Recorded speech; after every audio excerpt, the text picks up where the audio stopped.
बुनियादी तौर पर पराठे में कोई खामी नहीं है। खामी किस चीज़ में है, जो हमने मैदे जैसे आटे का पराठा बनाना शुरू कर दिया है।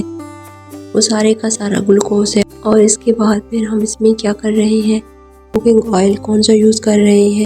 हम कुकिंग ऑयल वो वाला यूज़ कर रहे हैं या हम घी वो वाला यूज़ कर रहे हैं जिसमें ट्रांसपेरेंट यानी बनस्पति घी या हज़ारों कुकिंग ऑयल जो कि सेहत का दुश्मन है। और फिर उन दोनों का कॉम्बिनेशन क्या बनता है। फिर हम उसके साथ क्या करते हैं कि चाय के कप के साथ खा लिया, जो कि प्रोटीन ना होने के बराबर है, न्यूट्रिशन ना होने के बराबर है। सिर्फ एक टेस्ट के लिए आपको पराठा खाए जा रहे हैं, सिर्फ और सिर्फ शक्कर। लेकिन आप इसको बेहतर कर सकते हैं और ज़्यादा मज़ेदार कर सकते हैं। लेकिन कैसे? और गोभी वाला पराठा कैसे? ऐसा पराठा मैं आपको बताती हूँ जो कि मर्द भी बना सकते हैं। जो दूसरे मुल्क में अकेले रहते हैं, जॉब वगैरह पर जाते हैं मर्द, वो ये कहते हैं कि हम ये पराठा कैसे बनाएं। और बहुत सारे बच्चे हॉस्टल में रहते हैं, मर्द ऐसे हैं जिनके पास ऐसी सहूलियात अवेलेबल नहीं है, वो आउट ऑफ स्टेशन रह रहे हैं, तो वो कैसे बनाएं। उनके लिए मैं ये बताते चलूँ कि वो कैसे गोभी वाला पराठा मज़ेदार खुद बना सकते हैं। मैदे वाला आटा लेने के बजाय मल्टीग्रेन आटे का 1 चम्मच ले लें। मल्टीग्रेन आटे का 8-10 चम्मच नहीं बल्कि सिर्फ 1 ही चम्मच ले लें। अगर उसको भी बेहतर करना है तो उसके अंदर किनवा का 1 चम्मच या मूंगी का 1 चम्मच डाल लें और उसमें थोड़ा नमक मिर्च डालें या फिर उसमें थोड़ा सा पानी डाल के उसको पतला कर लें। और इसको पतला सा एक ठंडे तवे के ऊपर हल्का सा 1 चम्मच देसी घी, घर के अंदर जो देसी घी बनाया जाता है उसका डाल लें। अगर नहीं है तो फिर कैनोला का खुद तेल निकलवा लें, कोकोनट का निकलवा लें। ऑलिव ऑयल भी पकाने के लिए आप इस्तेमाल कर सकते हैं। ऑलिव ऑयल पकाने से वो टॉक्सिन नहीं हो जाता, लेकिन इसकी अफादियत कम हो जाती है।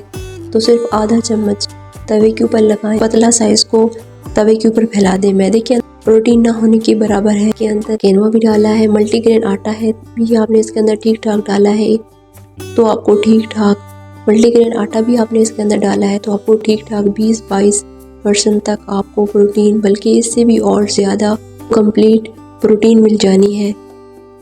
ग़िज़ाइयत मिनरल्स भी आपको बहुत ज़्यादा मिल जाते हैं, एंटीऑक्सीडेंट्स भी मिल जाते हैं और मज़ेदार फाइबर भी इसके अंदर मौजूद होता है। आप देसी घी डालें और आपकी हेल्थ के लिए, देसी घी आपकी हेल्थ के लिए अच्छा है। आप एक साइड पक जाए तो इसके ऊपर आपने क्या करना है, अगर तो गोभी का सालन बना हुआ है तो इसको थोड़ा मैश करके डाल लें, नहीं तो जो भी गोभी है इसको थोड़ा सा बॉयल कर लें, बॉयल करके मैश करके डालें।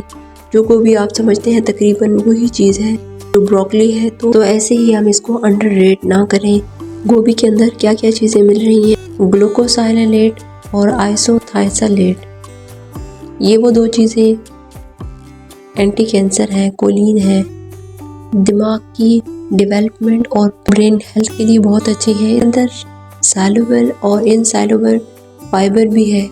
अब वो मल्टीग्रेन आटे के अंदर भी फाइबर मिल गया, गोभी के अंदर भी फाइबर मिल गया और ये आपकी गट हेल्थ के लिए बहुत अच्छा है, कॉन्स्टिपेशन नहीं होने देगा और इसकी कैलोरी काउंट भी कम कर देगा। ओवरऑल इसका एक आम आटे के पराठे के मुकाबले में कैलोरी काउंट भी बहुत थोड़ा है और मोटे अफराद भी खा सकते हैं। मजीद गोभी बढ़ा दे, आटा कम कर दे, शुगर के मरीज, शुगर वाले अफराद भी इसको खा सकते हैं। विटामिन के इसके अंदर है, मुख्तलिफ जगह में और शरियानों में कैल्शियम को जमने नहीं देता। इसको आप दोहरा कर लें, देखें आम ख़वातीन तो कर लेती हैं। 2 रोटियां बनाकर रख लें, मैंने एक साइड पका लें, जब पक जाए तो इसको उल्टा दें और पकी हुई साइड के ऊपर रख लें और मैश की हुई गोभी इसको आप फोल्ड कर लें। आप दोनों तरफ से हल्का हल्का, बाकी जो आधा चम्मच था, टोटल 1 टीस्पून से आपने ये सारा पराठा बना लें और इसको पका लें और साथ दही के साथ खा लें। क्या बात है, कोई क़यामत नहीं आती। अगर आप दूध पत्ती के साथ भी खा लें तो कभी कभार खाना है, प्रोटीन